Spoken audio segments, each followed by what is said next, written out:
One of the unwritten rules of diplomacy is that even when heads of state disagree behind closed doors to the near extent of a fist fight, they will put up a wry smile in front of flashing cameras, offer firm handshakes, and sometimes hug.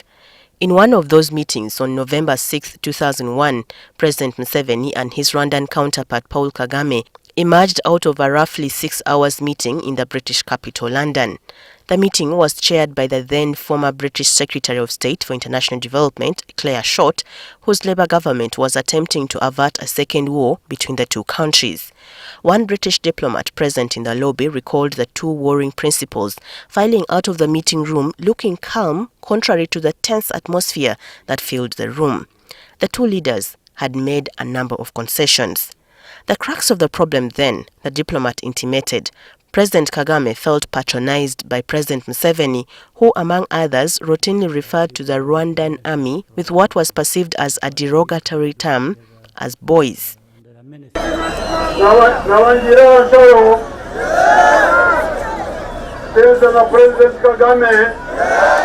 the other hand, the Ugandan leader saw himself an elder who deserved maximum respect. 2 years earlier, in 1999, the armies of the two countries, UPDF and RPA, had clashed in Kasangani in the restive Eastern Democratic Republic of Congo over, among others, supremacy and control of strategic locations for mineral wealth. The conflict itself was one in the making for a while. In late 1996, Kampala and Kigali had forged a military alliance that oversaw the removal of DR Congo's Mobutu Sese Seko and later installed Laurent Kabila as his successor.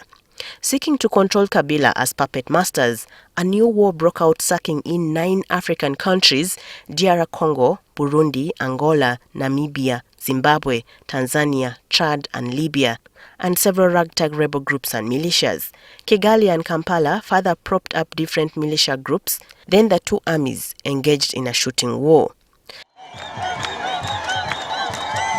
During his campaign for re-election in 2001, President Museveni labeled Rwanda a hostile nation, for he suspected it offered support to Dr. Kizza Besigye, who broke ranks with the NRA-M 2 years earlier after authoring a missive accusing the president of betraying the values of the 1980-1986 rebel war. Through Claire Short and other diplomatic means, Kampala and Kigali papered over the cracks, and a semblance of normalcy in diplomacy resumed in 2005. When relations between the two started to deteriorate in late 2017 and culminated into the border closure in February 2019, pundits and regional experts feared the possibility of a war. So this is a serious matter. Unfortunately, the presidency chooses to deal with it as a trivial matter, as a family matter. You saw me saying, my uncle, we are dealing with a president of a neighboring country who crossed the border. We lost business opportunities. We also lost lives. Kenya's President Uhuru Kenyatta flew to Kampala and Kigali in an attempt to mediate, but ran into a brick wall. The Angolan President João Lourenço convened a quadripartite heads of state summit in July and August 2019 in his capital, Luanda, attended by Presidents Museveni, Kagame, and Congo-Brazzaville's Denis Sassou Nguesso and DRC's Felix Tshisekedi as witness, and later in February 2020 at Katuna border, but there was little progress. Diplomats and senior government officials we spoke to in regard to this story told NTV of the frustration and anguish in dealing with issues which kept going in circles. The issues at hand, one diplomat noted, are known to the two leaders, but they do not want to say them publicly. Then we keep going in circles, dealing with personal egos to say the least, the diplomat noted. Kigali, among others, accused Kampala of supporting and financing dissidents who are seeking to sow mayhem in Rwanda and the harassment and arbitrary detention of its nationals. Kampala is accusing Kigali, among others, of running espionage rings based in Kampala. In the communiques of the back-to-back quadripartite heads of state summit, both warring principals committed to desist from undermining each other and immediately opening the border, but that largely remained a blueprint without any action. An ad hoc commission comprising of officials from both sides was established to thrash out the finer details but discussions often ran into headwinds, according to diplomats involved. During a meeting of the ad hoc commission in July 2020, whose agenda was reopening the border immediately and inquire into claims made by Kigali, the Rwandan side kept going back to the issues presumed concluded. In the end, the communique vaguely read, "Parties agreed that political will is the cornerstone for normalization of relations between the two countries." Chira Municipality Member of Parliament Ibrahim Semujunganda, who was a journalist at the Daily Monitor newspaper when the two countries went to war, said part of the problem is the informality with which the issues are treated. Because, you know, President Kagame, having grown up in Uganda, served in the Ugandan army, he was actually Deputy Director of Military Intelligence, Director of Military Intelligence under General Muntu. But it is also us who went to Rwanda to fight with Rwandese to help Rwanda remove a government. So the president, I think, thinks these matters are private. They are matters, they are his matters. They are not Uganda's matters. And it is only him who can resolve them. Because Foreign Affairs will not speak about these matters. UPDF will not. Government spokespersons will not. And that's where the problem starts. That you have matters that are supposed to be dealt with by only President Museveni and maybe now, by extension, his family. Then there are long-standing ego issues. Even that particular fight, 1998, 1999, was not a fight of a major disagreement.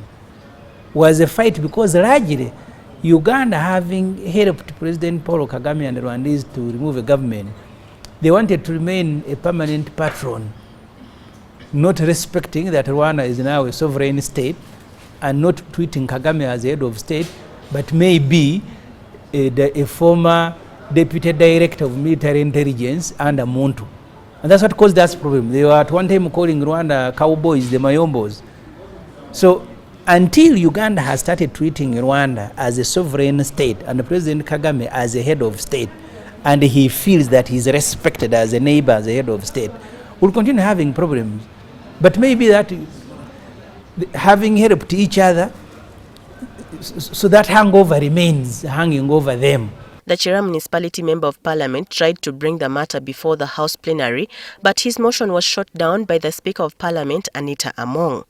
Serious issues other than birthday parties. Madam Speaker, the football was just an illustration. The point is the visit of a head of state of a country that we discussed in this parliament here, and the decisions remain pending. Under the rules, government is supposed to come and update parliament on that specific matter of the relationship between Uganda and that country that had closed its border at one stage. The only reason I brought in UPDFs because we did not pass money here for UPDF to go and make parties in the State House and begin moving around. But if it is okay with you, Madam Speaker, we will be attending parties of other UPDF generals. Yes. Actually, the birthday party at State House was by the father. I hope you are aware that Mose is a son of the president of Uganda. And secondly, the president of Rwanda was here as an uncle to Muhozi. He didn't come here as the president of Rwanda. Last month, on April 24th, President Kagame jetted into the country for a 2-day private visit, the first visit to State House Entebbe since 2018, to attend the first son, Lieutenant General Muhoozi Kainerugab's 48th birthday fete. The visit, ostensibly, marked a reboot of relations between the two governments whose leaders rank in the League of African Strongmen and fought side by side during the 5-year National Resistance Army rebel war that ousted the Tito Okello junta more than 3 decades ago.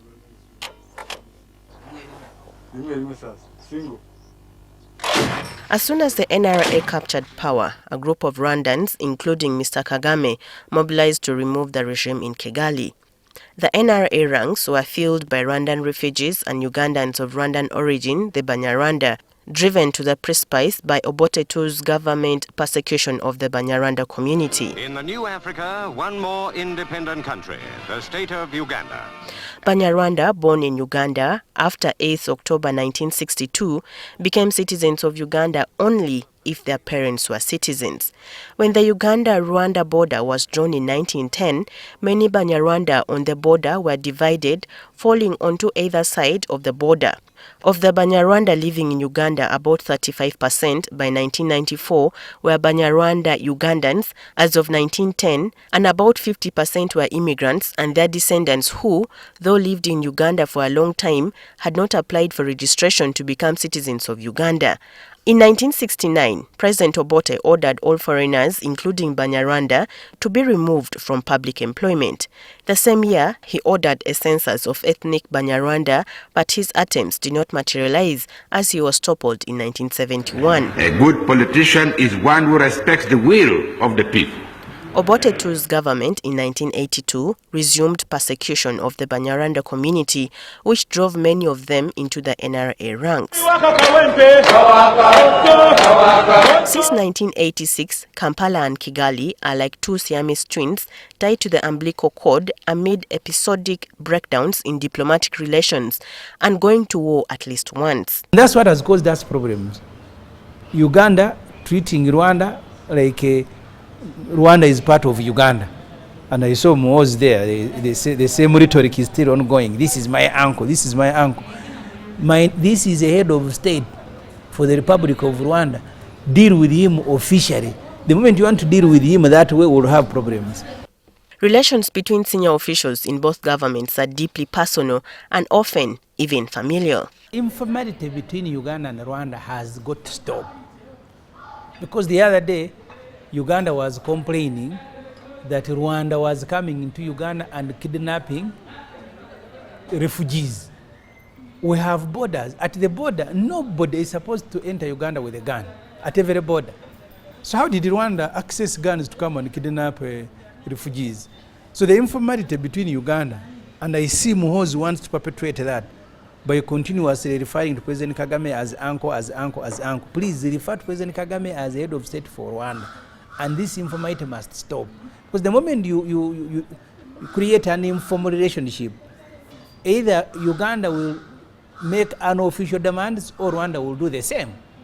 And that's why you'll hear that there are Rwandese who are in Uganda, but they are fearing that Rwanda is going to hammer them. Or there are Ugandans who are in Rwanda and they fear that Uganda is going to hammer them. We need to cultivate and strengthen a formal relationship with Rwanda. Because informal relationship will never be made. And that's why we get angry at each other every time, because we are informally dealing with each other. So if these were formal things written down, so we deal with you on the following matters. Even when they are violated, you will be referring to documents. But now you can see, after the closure of border, after some Ugandans are dead in Rwanda, the president of Rwanda also, we are told, and that's what the speaker said in parliament, informally came to attend the birthday because Muhoozi, this is his uncle. You have people who are crying for their dear ones who died in Rwanda. No explanation has been made. Why?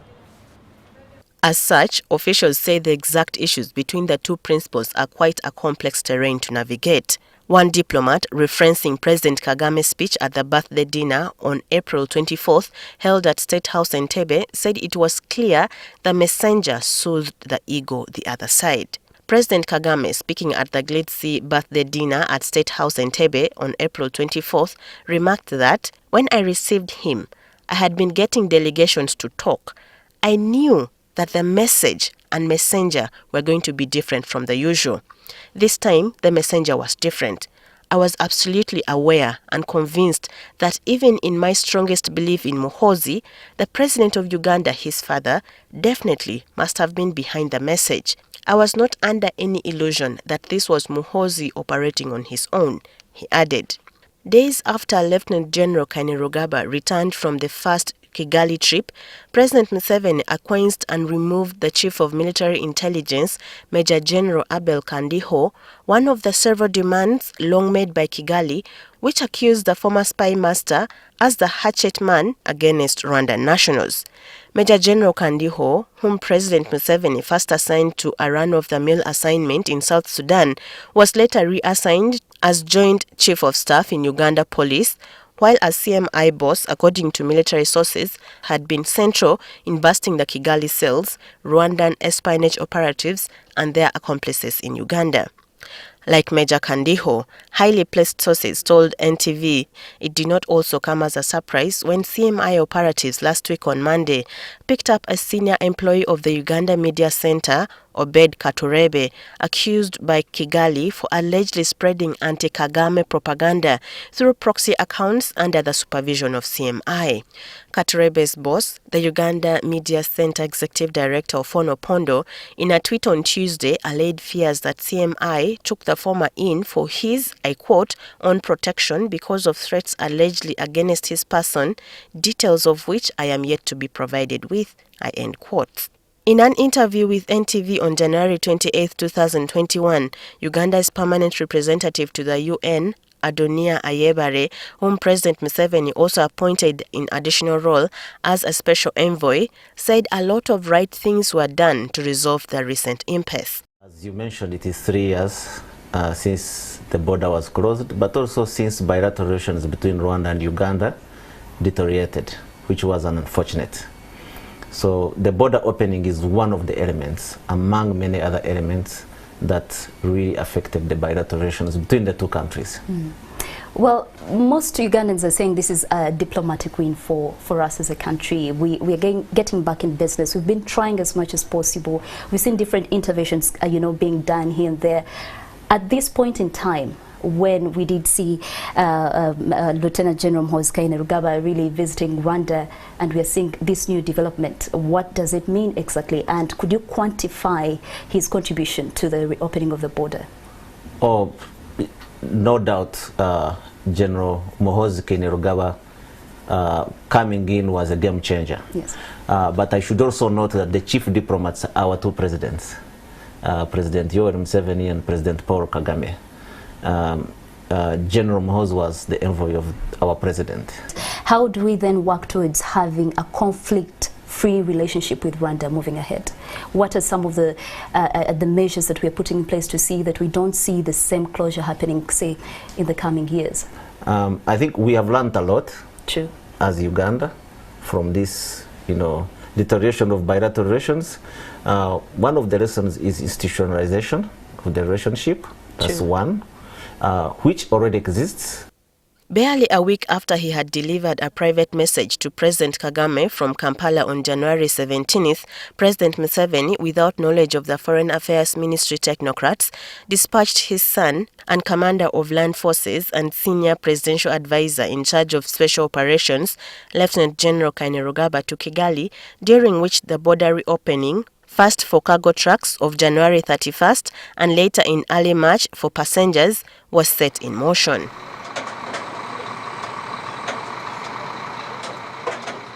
Lieutenant General Muhoozi, who in the days that followed through his Twitter account, among others, has endeared President Kagame as uncle and warned the Rwanda National Congress, RNC, an opposition outfit in exile opposed to the Kigali regime against operating in Uganda, returned to Kigali mid-March on a much-hyped 3-day state visit. Still, details of his visit remained tightly guarded. Whether the first son's actions and words is tantamount to official policy, that is also yet to be defined. State matters. The state of Rwanda deals with the state of Uganda. The moment you personalize these matters, that's why when you have a problem between the two presidents, everybody else is going to be affected. And that's why these matters need to be moved from that level to a state level, where you send the Minister of Foreign Affairs to make commitments on behalf of Uganda, have a discussion with Rwanda, and have that discussion respected. But if these matters continues to be bedroom matters, we are in trouble as a country. We don't know what is going to annoy them next.